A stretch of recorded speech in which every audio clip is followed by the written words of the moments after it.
Well, if you thought mask mandates on public transportation were a thing of the past, don't be too sure. The Justice Department has asked a federal appeals court to overturn that Florida judge's ruling back in April that threw out the CDC's mask mandates.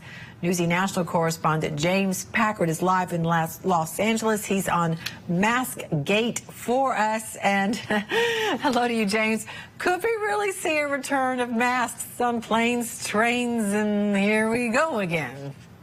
Well, it seems like the Biden administration is trying to open the door for that, Natalie. And we saw a massive drop in the number of unruly passenger reports after that mandate was lifted. We're talking about 2 incidents reported per 10,000 flights right now. And in early 2021, it was 6 times that at 12 incidents per 10K flights. So there could be rough skies ahead if the Biden administration actually tries to reimpose this mandate. The Biden administration is trying to open the door for masks on planes once again.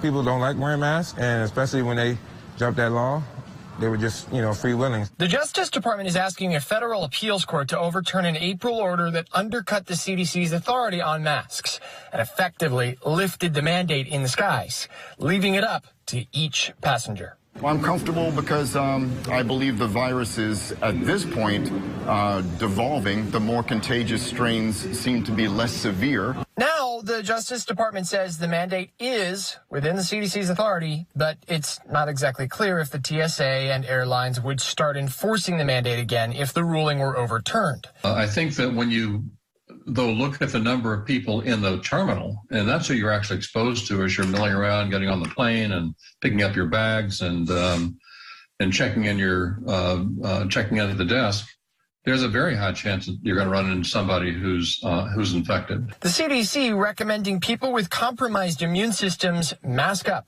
and recommending everyone do it on public transport. We haven't heard anything of it much lately, but I prefer to wear a mask. It keeps me safe. Since masks came off, unruly passenger reports have sped up a downward trend, a big relief for flight attendants and passengers in the line of fire. Some of the strain thanks to airline staffing shortages. Now, faster than expected, the demand has come roaring back, and they are struggling to keep up.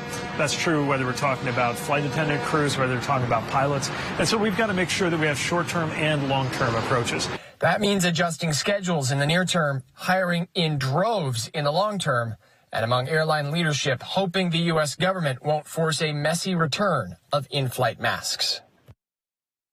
And Natalie, the airlines had fought hard to keep this mask mandate from coming back. They've lobbied the administration against this, and they were quick to repeal their own internal policies requiring masks on their airplanes after that enforcement was dropped in April. It would be a surprising shift to see them enforce masks again on their planes. Sounds like it. All right. James Packard following for us from L.A. Thanks, James.